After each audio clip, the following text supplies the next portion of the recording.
কি করবো, গাড়ি ভাড়া বেশি, 400 টাকা করে যাত্রী সিরাঞ্জ রোড পর্যন্ত গাড়ি ভাড়া বেশি। এখনো যা থাকছি 18 মাস, এই জন্য খুব আনন্দতে যাচ্ছে, যা মা বাবা নিয়ে সবাই ভাই বোনের নিয়ে সবাইকে ঈদ উৎসব করবো, এই জন্য যাচ্ছি। আলহামদুলিল্লাহ।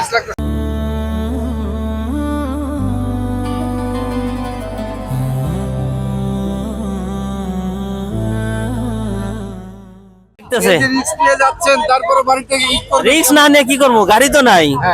এখন কি করার আছে, গাড়ি তো পাচ্ছি না। আচ্ছা আচ্ছা, গাড়ি পাচ্ছেন না, তাহলে ভালো হতে থাকবেন না। ইনশাল্লাহ ঠিক আছে, দোয়া করে ভালো থাকি জানি।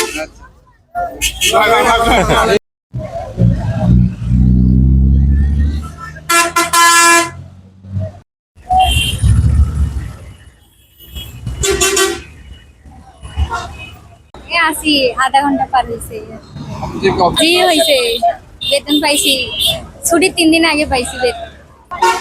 পরিবারের সবাই মার্কেট করছি, এখানে কতক্ষণ ধরে আছেন? এখানে আছি 2 বছর, আধা ঘন্টা পার হয়েছে। গাড়ি পাচ্ছেন? গাড়ি ভাড়া কি বেশি? না, ভাড়া বেশি। এখন তো গাড়িই পাই নাই, গাড়ি তো আসেই নাই এখন ওই জায়গায়। অফিস ছুটি হয়েছে 10টা বাজে, 10টা বাজে আসছি, এসে এখন দাঁড়িয়ে আছি, একটা বাসও পাইতেছি না। বেতন বোনাস সবই আমাদের 15 তারিখের আগে ক্লিয়ার হয়ে গেছে। আধা ঘন্টা 40 মিনিট এরকম। গাড়ি কি কম নাকি? গাড়ি আছে, কমে দেখা যাচ্ছে এবার, অনেক গাড়ি নাই। 3টা গাড়ি দেখলাম, হানিফ, শ্যামলী আর এসার, আর কোনো গাড়ি দেখি না। ছুটি হয়েছে, আমাদের ঈদ বোনাস সব দিয়ে দিছে, আমরা এখন খুশিতে বাড়ি যাচ্ছি। বাড়িতে আব্বা মা আছে, ভাই বিরাদার আছে, সবাই মিলে।